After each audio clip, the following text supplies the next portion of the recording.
Hi everybody, my name's Claire from Rainbow Acrylics. I'm going to do another pour tonight with another iridescent base, another Dutch pour with an iridescent base. I'm loving this range of iridescent base pours I'm doing.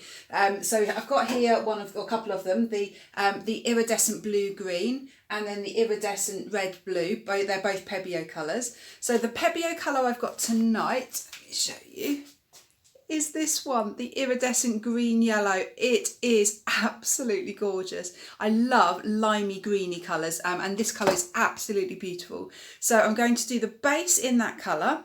I'm going to do some purples. I love green and purple as a colour combination. It's quite bright, it's very contrasting. If this goes wrong, if they mix, the colours will just muddy and look awful. So I'm really hoping I can do it without them mixing.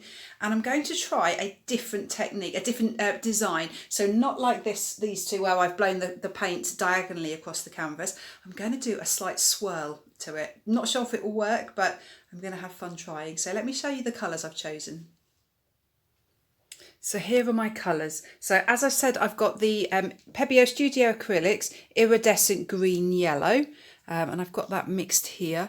Consistency, it's nice and runny. Because it's an iridescent, it tends to come out a bit thicker, so I've had to add a little bit more water to it. I will put the recipe in the description of the video that I've used.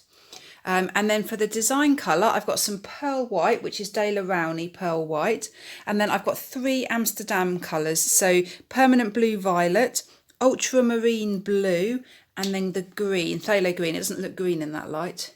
It is green. It's mixed in just there.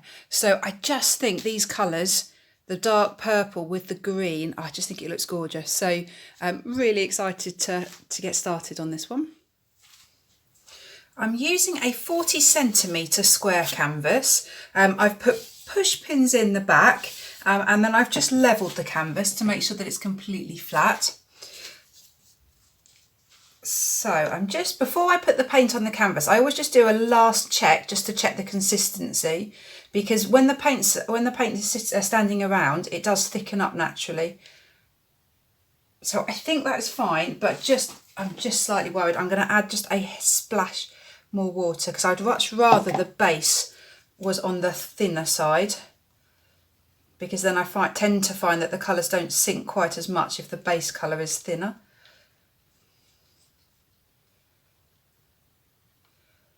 So you can see, I'll just show you again, you can see how when the paint hits the surface of the paint, it goes straight under, so it leaves like it sort of indents it slightly to start with. So there's not really any mound, so nice and runny.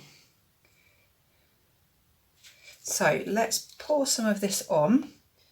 So I'm going to pour some in the centre and then I'm going to blow it out with the hairdryer. What I love about iridescent paints, I don't know if you can see it already, you have these lines within the paint. So you can see how I've poured it on, you can see the lines, and you'll get that a little bit as I blow it as well. So you'll get the lines of the direction that it's been blown in.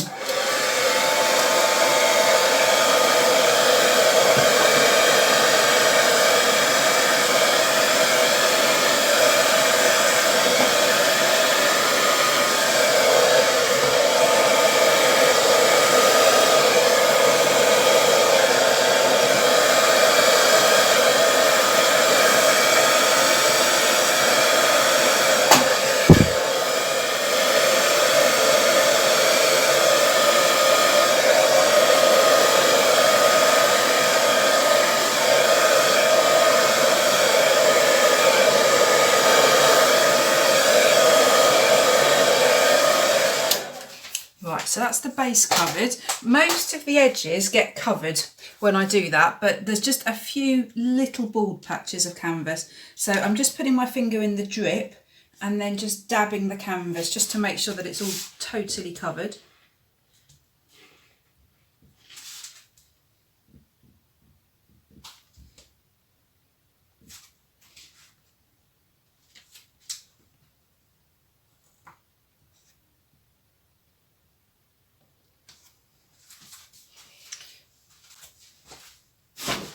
And then I'm just going to torch it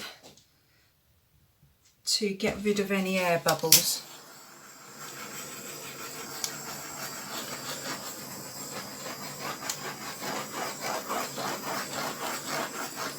So there's a lot of texture in this again. I found this with the bronze, I think it was the bronze colour. It looks 3D. You can see, it almost looks like an aerial photograph of some forests. It looks, you can see lots of little speckles in it. It's really beautiful.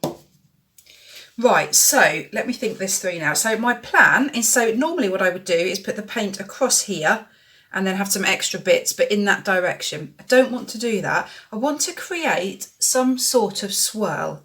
So not really a wave, but a swirl. So my plan, I think, is to start maybe here, maybe off centre, and then bring a curve around of the paint, and then up here. And then what I'm going to do is I'm going to blow the paint all in the outwards direction. Yeah, that's my plan. It's in my head. I don't know if I'm going to be able to get that onto the canvas or not. I'm going to try. Right, you might think I've totally lost the plot here, but what I've just done is just put some little push pins down onto the paint just to roughly map out the swirl that I want, because if I do it, I only get one chance at doing it right first time. So I've just mapped it out roughly where I want the paint to go. So you can, I don't know if you can see, I've just got a swirl like this. So the first colour I'm going to put down is the light purple.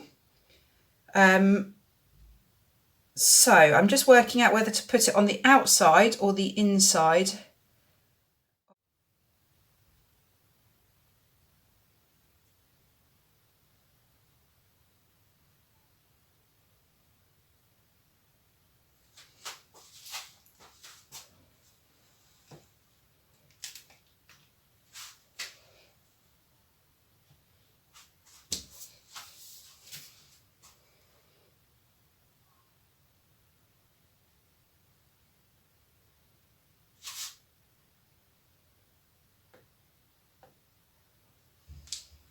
Right, so I've got a swirl. It's deliberately offset. I didn't want it to be, I don't want a symmetrical painting. So I've deliberately started it off off centre. So I'm just taking all the little push pins off. So that's now my rough shape, my rough guide. So I think I am happy with that. So that's the shape. But then what I'm going to do is add some more paint in lines. So it's almost going to look like a little bit like a fossil, like this. So there's actually going to be quite a lot of paint on this canvas.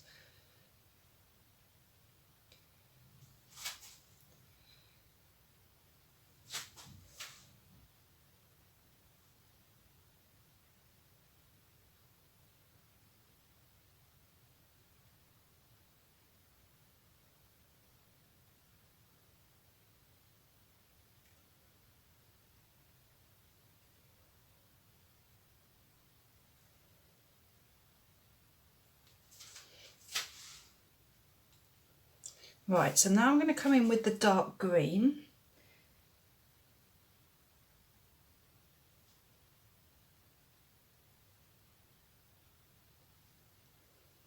And now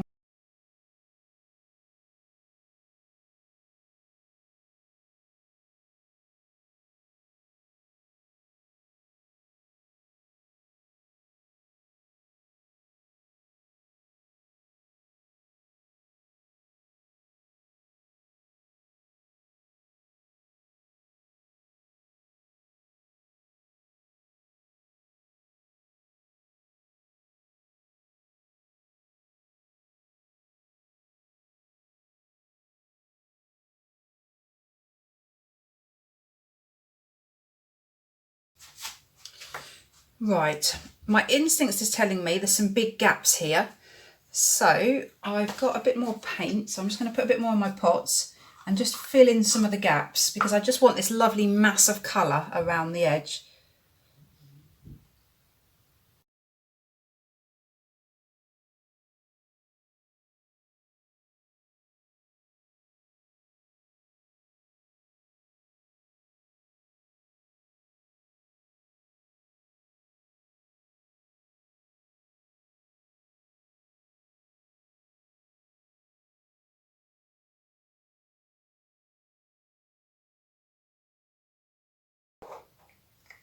Right, that is absolutely loads of paint.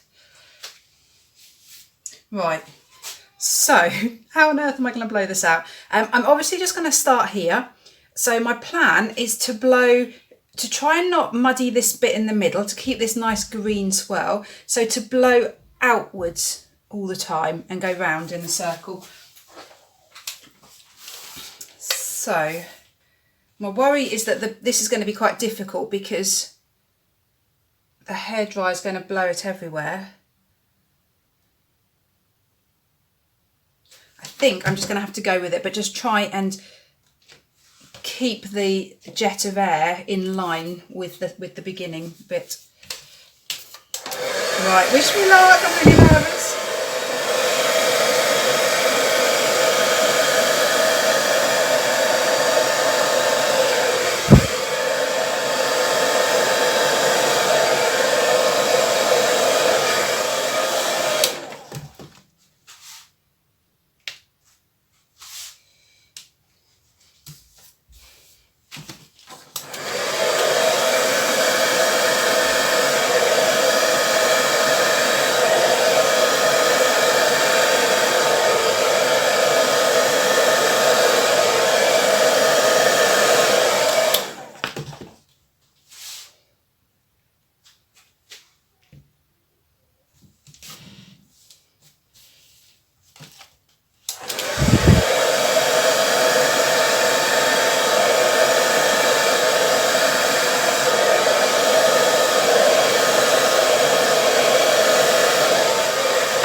Wow, it has kind of worked. I think it's worked.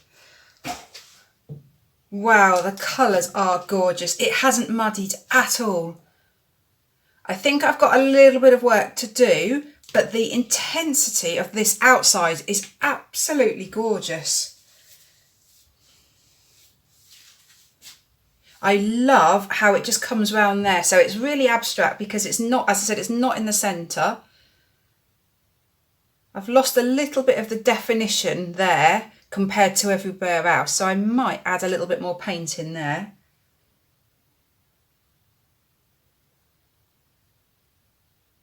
But then I need to work out if I'm happy with that definition, or should I blow inwards slightly?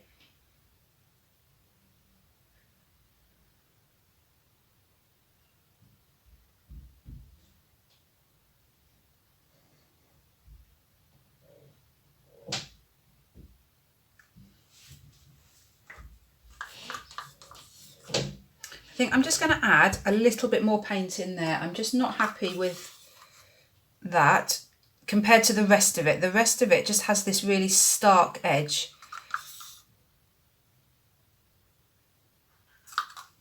So I'm just putting the colours down again in the same order.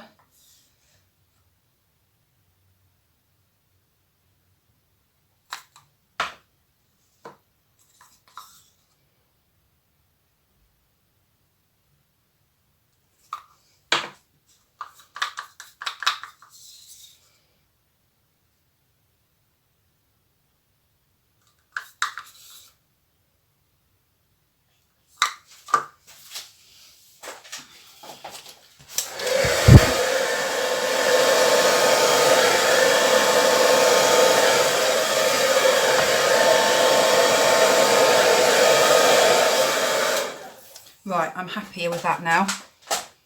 It's nice and bright and bold all the way around now. Right, do I want to do anything? I've got some really pretty cells coming up. Not loads, but some.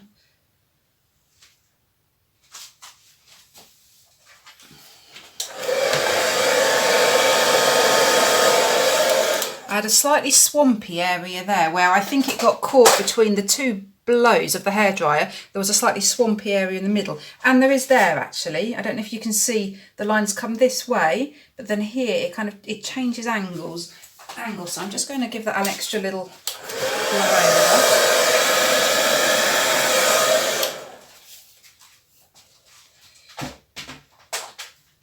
Wow, this is pretty cool. So I want to just work on this bit And the other thing I'm not happy with is the fact that this gets narrower here. So I think I'm going to push this colour out to the side a bit more. Wow, this is so different. So different. Right.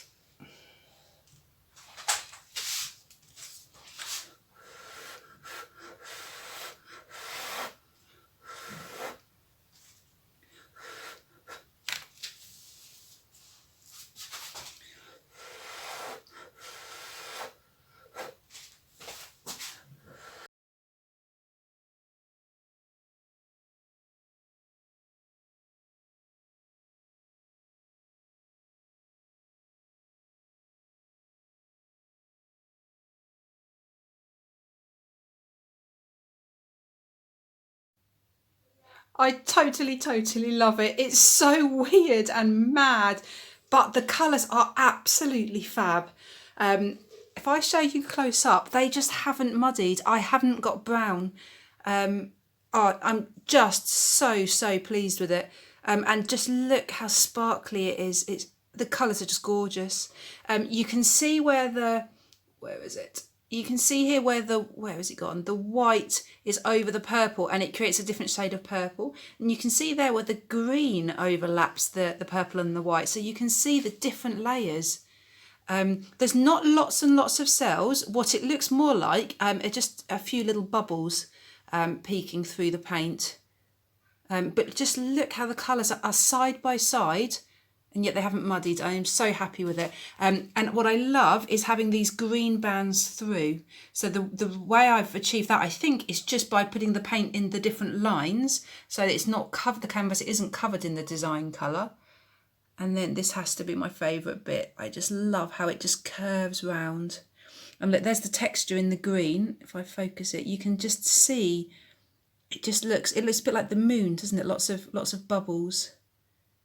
And then to talk to you about the edges, I love these edges. So they're bright. The colour is very dense here, the white and the purple especially, and then it just fades. And what I was doing was blowing around here a lot to get it really choppy, because I'd never get it smooth. So I sort of emphasised how choppy it was, and the same up here and also around here. I think in hindsight, if I did it again, I might do it slightly more central, but I love it. So happy with it. Right, I'll be back when it's dry. So here's the dry painting. I love it. It's so unusual and fun and different. So there's definitely a kind of wave appearance to the top. It definitely looks a bit like a wave. I do think it looks like the centre of a fossil. I think it's somehow got some depth to it where, to me, it sort of spirals downwards. And so that seems to go down. So it's got a bit of depth to it there. The green is amazing. It really hasn't disappointed me. I'm really happy with it. Just look at how iridescent it is. So it looks green there. It looks goldy yellow there. It's gorgeous. So shimmery. And of course, you've got that shimmer throughout all the design as well. So let me show you the purple. So here, the dark purple has dried a lot darker. So it almost looks a bit black in places. I just like, it almost looks like flames. It's just so wispy. I love these really irregular edges. I think actually if that was a really smooth circle in around here, I just don't think it would actually look as interesting. I really like how choppy it is. That's the slightly 3D bit. Can you see the green over the top? You can see the colours sitting on top of each other. And then you've got the iridescent colour here as well. So you've just got shimmer all the way around it. So and there, if I show you there, can you see? Oh, actually, you can see better down here. You can see how iridescent that white is. So yeah, it's so unusual, so different. I've never done anything like this. I'm definitely going to do more like this, more of a spiral. Yeah, and actually sitting back as well, I think because it's so dark there, it almost looks like it comes out. So it's almost got a bit of depth that way. Let me know what you think. Do leave me comments. Do leave me your thoughts. I'd love to know what other people think of this. Great. Thanks so much for watching. Bye.